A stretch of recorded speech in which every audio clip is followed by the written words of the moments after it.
I'll be frank with you, I didn't realize just how well received this story would be. Now, I realize why everyone likes to focus on this topic. It's a very interesting line of thought, and so, for you, I shall continue this storyline. A world where Naruto, through the reincarnation his soul is so well capable of, somehow manages to reincarnate backwards into the same person a second time. A world where Naruto is in control of what happens, knowing everything, or so he thinks. The question is, will fate rip them back onto course? Will Naruto be able to fix something that functionally wasn't broken? Or will fate bounce back and punish him for trying to meddle in things that he truly knows nothing about? Naruto is stepping into a domain beyond human capacity. For a boy who has changed the world, is this acceptable? Is this expected of him? Or is this hubris that will lead to his downfall? So my friend, please gaze up into the moon and continue with me this dream. Welcome to the Amagi. Before we begin, only 25% of our viewers are subscribed, so if you're a fan of the video, please like and double check if you are subscribed. And with that out of the way, let's get into the video. Naruto sat on the porch outside Jiraiya's home, watching his mentor and his best friend train their hardest. As they did so, Naruto felt a hollow feeling in his heart. He was here, training, yet it felt more like he was going through the motions. It felt as if he were wasting Jiraiya's time he had so precious little of. That's why he prioritized Jiraiya's training of Sasuke. Even now, Sasuke was practicing the Rasengan. It was the parent technique of the Chidori. As Naruto thought about it, he realized what Kakashi had been going for. He was attempting to make an electrified version of the Rasen Shuriken, but the issue with that was that Kakashi did not have the control or chakra well to truly complete the technique. Naruto was hoping that Sasuke would be able to complete it, which was why he wished to let Sasuke train as much as he could. But at the same time, he worried that Jiraiya was taking this as disinterest, which ultimately could damage their relationship. The mere pressure on Naruto, the thought that he could fail, weighed heavy upon his heart. He watched Sasuke holding the water balloon, attempting to pop it. Naruto had once been where Sasuke is now. As Sasuke continued with this, Jiraiya believed that Sasuke needed no further instruction until he completed his task. He walked over to Naruto and sat down beside him. "Why aren't you training with us? I can handle 2 students at the same time, you know." Naruto held up his hand. "I'm too ignorant. I couldn't master it at this speed. I don't want to take away from Sasuke's training." Jiraiya sat there and sighed. "You already know how to do it, don't you?" Naruto was shocked. "What? No." Jiraiya looked over at him with eyes full of wisdom and knowledge. "You do. The way you carry yourself is unlike any other child or genin I've ever known. You carry yourself like an old man, controlled, reserved, and purposefully hiding things that others shouldn't know, and I'm trying to figure out what those things are." Naruto sat there for a moment. "With all due respect, Master, but isn't it a shinobi's job to hide things from people?" Jiraiya nodded. "Indeed it is, and it's a shinobi's job to discover the secrets people are hiding," he said as his eyes now displayed a spark of determination glowing deep within. "You know the Rasengan. This much I know. You don't seem to have any issue controlling the Nine Tails either. Your failures at Sage Mode are forced. So much of our training feels like an act, a show. So it begs the question, if you're not here to train, what are the things you've come to do?" Naruto looked back out at Sasuke. "Master, there are things that I can't tell anyone. Very few people can ever know. The lives of millions are at stake. I need to be here. I need to be home with my godfather." Jiraiya sat forward. "Naruto, are you in trouble? I know the Akatsuki are chasing you, but I don't see them as being much of a threat until they get a tailed beast. And even then, that would only put them on the world's radar, and a country with a stronger beast would simply destroy them. So what are you running from?" Naruto stood there. "You don't truly comprehend the reach of the Akatsuki, Master, nor the forces that stand behind them."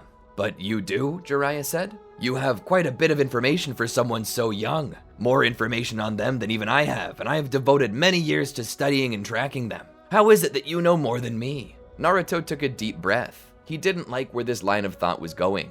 Jiraiya was digging in too deep, and Naruto was letting him. Naruto couldn't say no to Jiraiya, but the logical assumptions this man was making based on the little knowledge he had was telling. But what was Naruto to expect? He read the tale of the utterly gutsy shinobi, and in his later years, with Hinata's blessing, he read the Icha Icha novels. While the latter held less plot, he could witness the inner workings of Jiraiya's mind. Jiraiya was a natural novelist, and it seemed he bore the capability to sense the flow of the plot. And considering that fate read out the lives of human beings like books, this gave Jiraiya some context into what was happening and what might happen. And right now, Jiraiya was sensing a plot device. Things that didn't make sense, and the wizened man knew that life was too consistent to contain plot holes. Naruto, I can't force you to tell me anything, and I don't think you're the kind to do things with a reason. You have Naruto? Naruto looked over at Jiraiya. Jiraiya sat there looking at him. Naruto, are you crying? Naruto was shocked by the question. He raised a hand to his cheek and felt a single bead of water roll down. He was crying. Why? Jiraiya turned to face him, and even to this point, Sasuke's gaze was starting to draw curiously toward them. Jiraiya nodded.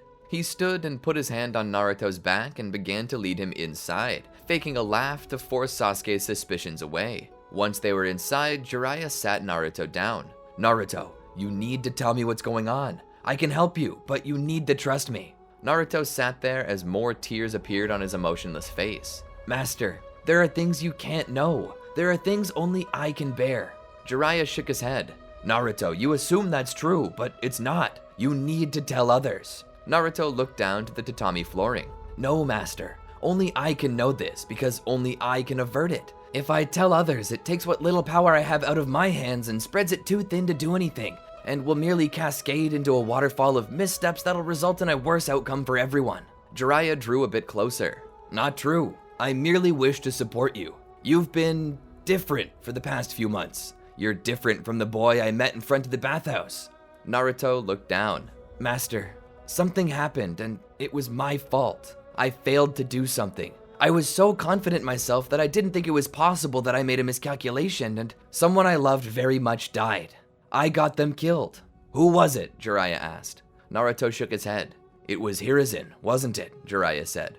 Naruto began to break down as he nodded his head. I swore to make a better world and I let Lord Third die. I didn't anticipate Orochimaru having Sharingan, Mangekyo no less. Hiruzen didn't stand a chance. Jiraiya sat forward. How would you have anticipated Orochimaru having Sharingan? How did you anticipate his attack at all? Naruto was silent as he continued to cry. Jiraiya then spoke. You've seen this all before, haven't you? Time travel? Did you return from the future? Naruto shook his head. Reverse reincarnation.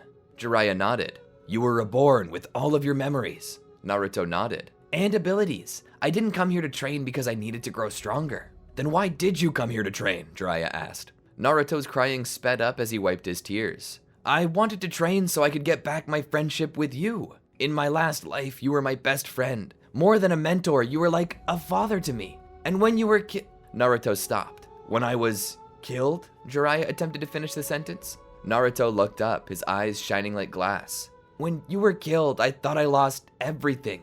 You were the only one I knew that made me feel accepted and loved. Not like Kakashi does.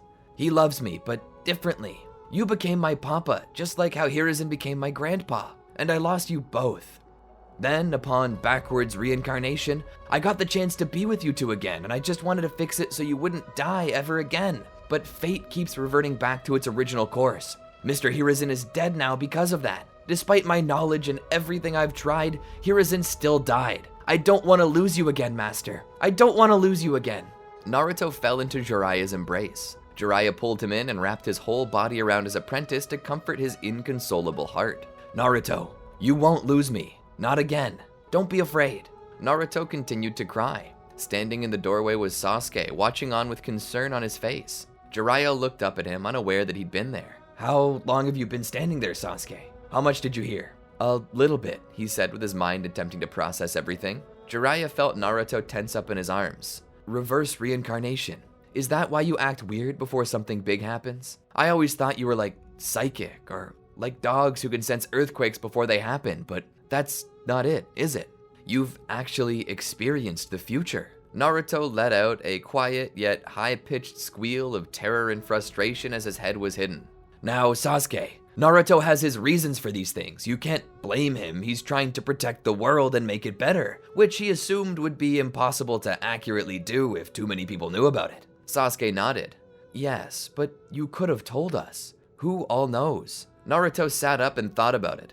Hiruzen, Kakashi, Possibly Tsunade now, Jiraiya, and you. Sasuke thought about it. If you knew this stuff was going to happen, why did you let it? Like the attack on Konoha. People died, Naruto. Why didn't you mention it? I did. To Hiruzen. I needed him to not do anything about it though. There was someone very important who would need the experience so the future could unfold properly. But all I did was get Hiruzen killed. I didn't calculate it right. Sasuke nodded. I understand. But now you have us. We can bounce ideas off each other and we can offer insight. I am afraid that if your reactions aren't genuine, it'll affect the future. Jiraiya scoffed his way into a chuckle. That's like saying that if your reactions aren't genuine, it'll affect the future, Naruto. Your reactions don't seem to change anything, so why would ours? Naruto thought about it. Jiraiya continued. And if we know the stakes, perhaps we can change things for the better, alright? So fill us in about everything. Tell us everything that'll happen. Spoil the whole plot for us and see if we can help you write a better ending. Naruto and Sasuke trained for quite some time with Jiraiya.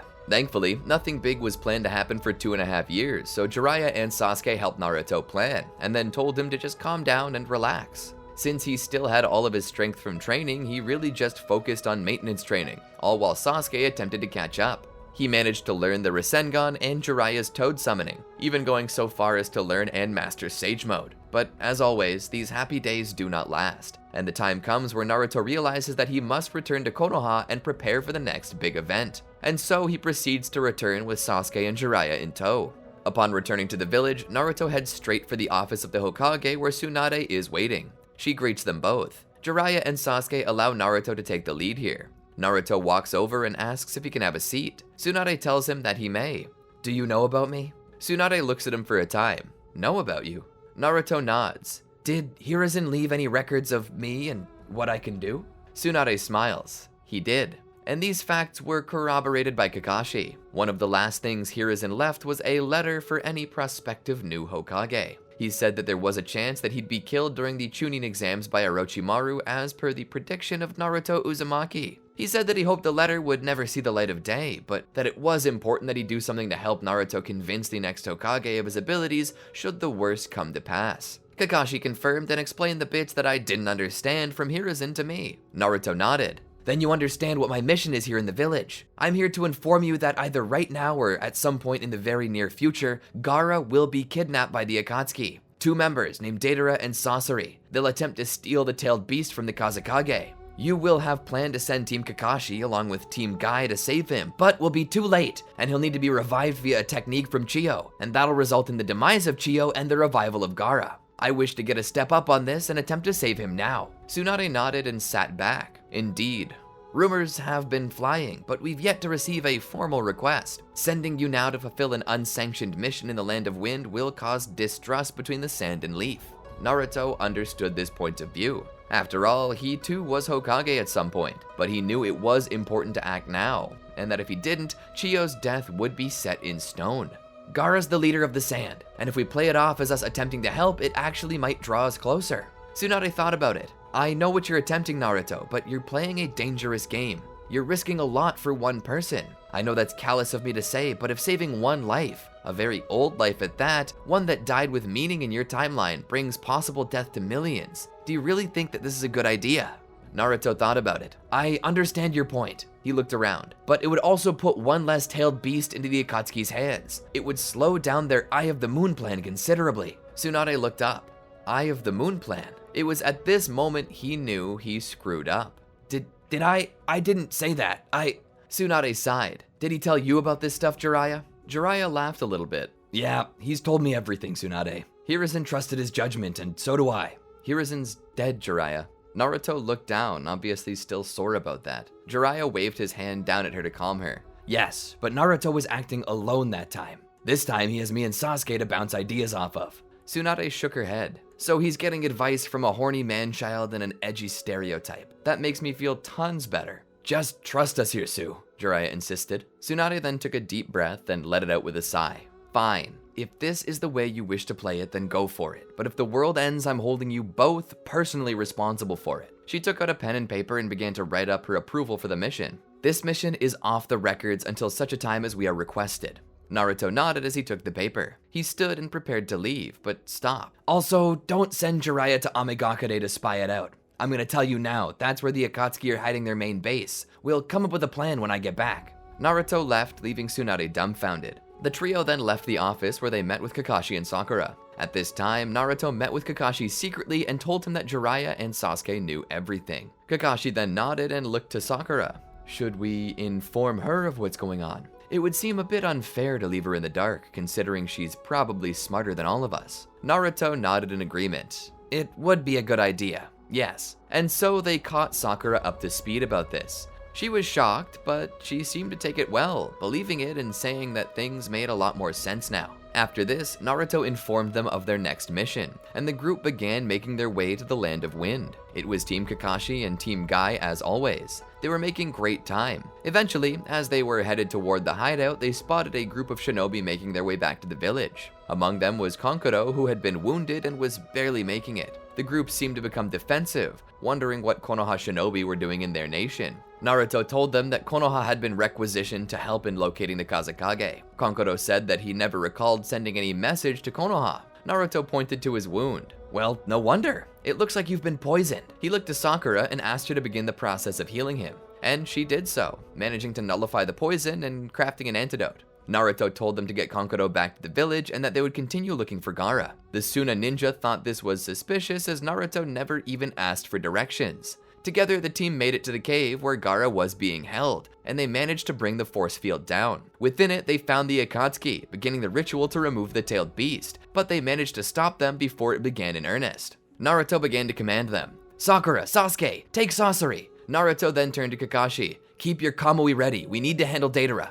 Kakashi nodded. As the group began to fight, Naruto stayed on the attack, utilizing his Kurama chakra mode to attack Deidara, all while Kakashi stayed in the back to ensure that Deidara couldn't escape. Sasuke and Sakura were facing Sasori when they managed to break through his shell and reveal the real him. He attempted to summon a group of puppets. Sasuke had already learned of this guy from Naruto, so he turned to Sakura. I hate to ask you this, but I'm going to need you to make me a path through with your strength of 100 seal. Once you've broken through them, I'll rush with my Chidori and go for the killing blow. Sakura nodded. You got it. Sakura activated her seal and began to face the performance of 100 puppets. She knew she didn't need to destroy them all. All she needed to do was move with strength and speed and burst through as many as possible right in front of her. As she began, Sasuke began charging his Chidori, waiting for the perfect moment to strike. As Sakura made her way through, she told Sasuke to go. Before the pathway could close up, Sasuke had already threaded the needle. Sasori attempted to close up the pathway at the end to block Sasuke's advance, but found his puppets further destroyed by Sakura, who opened up the path again.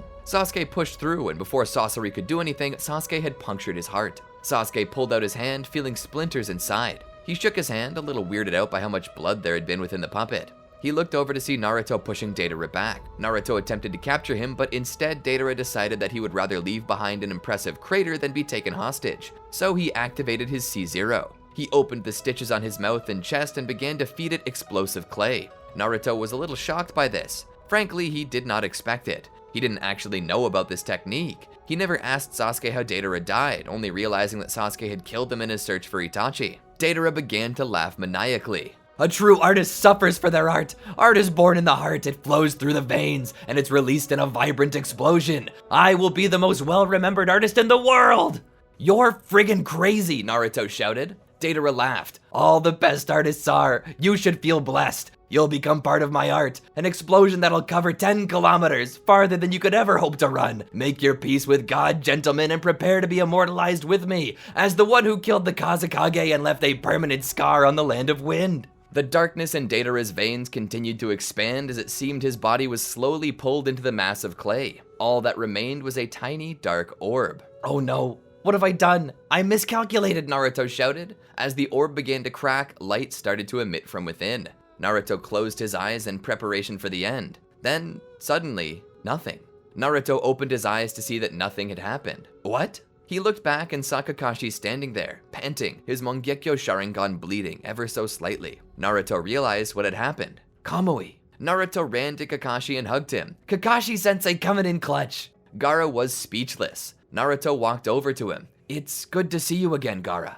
After returning to the village with him, Naruto knew that any suspicions that could have been floating around would eventually be quelled by Gaara. They would return to Konoha to inform Tsunade of the events that transpired. Tsunade would seem rather pleased with them, but now that they had returned, they needed to decide what to do with the Akatsuki. They began to plan it out. Naruto said that it would be much too dangerous just to straight up attack Ame at this point. He says that they're very dangerous and that even if they sent elite shinobi in, it would still be a bloodbath. They need to take this moment to isolate certain members and attack them. He said that in this timeline, they managed to isolate and kill Hidan and Kakuzu, but it cost Asuma Sarutobi his life. Naruto states that because of this, he requests that Asuma be removed from the battle, and that Naruto be used as the tip of the spear since he's got all the power to flat out smoke those two. And so they allow Naruto to do this. Itachi is sent with Naruto along with Sasuke, Sakura, and Kakashi. They wait for their targets to arrive, and upon the appearance of Hidan and Kakuzu, they spring the trap. Itachi steps out with Sasuke to strike down Hidan, and Naruto, Sakura, and Kakashi face Kakuzu, who possesses many hearts, each of which he can turn into a weapon to stand against them.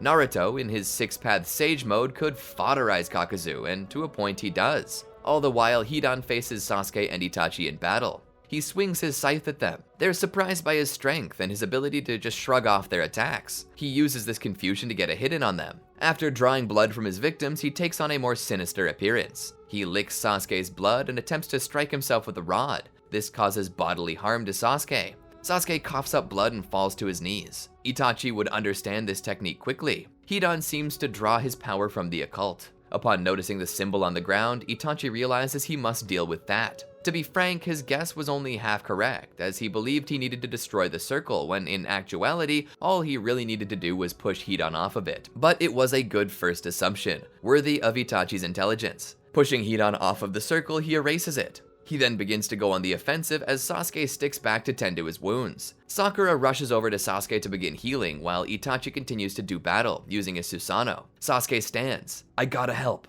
But before he can enter the fray again, Hidan licks more blood from his scythe and creates another circle. It's this that stops Itachi from delivering the fatal blow. "I don't care about me. We need to defeat them if we're going to save the world." Itachi knows this, but he can't bring himself to do it. Sasuke charged with his Chidori. "I'm sorry, Naruto, but Itachi, he'll be a better help to you than I will." He plunged his hand through Hidan's heart, but to Sasuke's surprise, he didn't take any damage. Itachi's Susanoo faded as Itachi fell to the ground, coughing up blood. Itachi! Naruto and the others looked back to see what happened. In anger, Sasuke used all of his strength to push Hidan from the circle. He then took Hidan's own weapon and used it to behead him. He would mutilate Hidan beyond recognition before rushing to Itachi's side. "But it was supposed to be me!" Sasuke shouted. Naruto knelt down. Why? Why did this happen? This was just so unlucky." Naruto looked down. Once again, the hands of fate demanded that history play out how it originally had. It was bouncing back, demanding that Naruto stop altering things. Itachi perished there in Sasuke's arms. Sasuke was emotionally scarred from this and seemed to almost pull away. He had originally been on board with the idea of changing things, but now he wasn't so sure. He didn't want to keep losing things. Sasuke pulled back. Naruto attempted to talk with him, but Sasuke refused. "No, I don't want to talk about it. We've been trying to do good, but this happened. We're attempting to change so much that I'm afraid it's going to destroy everything I love. The Sasuke in your world may have lost his brother too, but you stopped that. I'm not that Sasuke anymore, Naruto. I never was. You ensured that, but I'm still losing my brother, and I'm afraid I'll lose a whole lot more if we keep changing things. I'm done. Don't tell me to change anything anymore. Don't involve me in this anymore. Sasuke, you can't. I need you. And if you don't at least play your original scripted part, the world will suffer. Life isn't a movie, Naruto," Sasuke called out. "You can't rewrite the script. I'm a free person with feelings and emotions and a life. You're playing God and attempting to mess with fate. It's gonna bite us all. Stop. Leave me out of this." From there, Sasuke left Team 7, giving Kakashi his official resignation. Sasuke left being a shinobi altogether and moved on to the Konoha police force, leaving Naruto alone to fix it. As he sat on a bench, Naruto felt as if the world was coming to an end. It was then that Jiraiya approached him with a popsicle. Jiraiya always seemed to sense when things were going wrong. "What is it, Naruto?" Naruto sat down and sighed before turning his gaze back up at his mentor. "Sasuke left. He's not even a shinobi anymore. Do you know how much that changes things? Without Sasuke, the world would come to an end. I knew it was a mistake telling others about this." Jiraiya shook his head. "No, Naruto. There was no mistake. You mean well. But I think it's time for us to face reality. Fate doesn't like it when we interfere with its natural flow. I think we need to accept that the stuff that happened was destined to happen, and we shouldn't try to change that. Trust me, As a writer, the more you attempt to change the ending, the worse things play out. Naruto shook his head. But I don't want to lose you. Jiraiya offered a kind smile to the lad whose eyes were now overflowing with tears. You can never lose me, even if I die. Everyone dies eventually, Naruto. And if my time comes before yours, that doesn't mean I no longer exist, nor does it mean I don't love you anymore. It simply means that I've moved on to another place. You need to find solace in this and attempt to bring things back on track. And I think that the last thing we should do is go into Ame and attempt to stop the Akatsuki. When we do this, you should consider focusing on making history happen as it was always meant to, okay? Naruto sat there. How can I? How can I go on knowing that those I love will perish and I can't stop it? Jiraiya looked up into the sky. You know, when we go to Ame, we will likely kill Nagato. For years I trained him. I loved him then as much as I love you now. I am going to kill him and I'm dying inside because of it. But I know that that's what's best for the world. And if one day I too am killed, I'll go to him and be with him again. I know you're stressed, but it's the way it must be, so resign yourself to it. You've already done a lot to help the planet. In simply saving the Uchiha, you probably made the future better than it already was. It's time to cash in your chips and stop gambling before you lose it all. Jiraiya stood and walked away. Naruto knew he was right. So he stood and went to Sasuke, who was doing his daily duties. Sasuke looked back at Naruto and showed an obvious dissatisfaction with his presence before turning back to his work. What? Naruto stood there. You were right. Sasuke stopped for a moment before continuing. About what, Naruto? About my meddling with fate. I kept pushing things to change, and all it's doing is causing fate to bounce back. It's time to leave the flow of the river alone. Let it go where it wants, and in doing so, hope that it doesn't punish us further. But there is something I need from you, Sasuke. I need you to come back. Sasuke looked back at him. I won't, Naruto. I don't want to be a part of this anymore. Naruto looked down. In the original timeline, you returned to help us during the 4th Shinobi World War. Only together we could seal away Kaguya. Kaguya won't rise, Sasuke said. They can't take the tailed beasts anymore. Whatever happens, it's over now. Naruto shook his head. Fate has a funny way of bouncing back and making things happen when they're not supposed to. Please, just one last time. Not to change things, but to ensure that everything returns to the way it should be. So fate stops punishing us. Sasuke looked over his shoulder. Just one last time. After that, no more. Naruto nodded. And so they began setting up for the battle. Naruto took Kakashi to the side. Kakashi-sensei, I need to tell you something that I should have told you a long time ago. I was afraid that you wouldn't be able to handle it, but it's best that I let you know now. Kakashi looked at him with curiosity. Well, what is it? Naruto then began to explain. Your old teammate, Obito Uchiha, he lives. Kakashi's gaze turned more serious. What? Naruto nods. In the past, he was saved by an elderly Madara Uchiha who has since died. He passed his will on to Obito. The death of Rin drove Obito to darkness, and now he's attempting to use the Eye of the Moon plan to create a world of dreams where she still lives. He's lost his way. I don't know if we can save him. Fate keeps bucking against me. I'll trust your judgment, Kakashi-sensei, but I must inform you that you're the only one who can stop him. His powers are based in Kamui, and they make him intangible, but you can use Kamui to stop him. Do you understand? Kakashi nodded. After this, they began to make their way to Amigakure. Once they got there, the forces of Konoha began to make their way in secretly. Naruto would use Sage Mode to try and sense where pain was and would lead them there.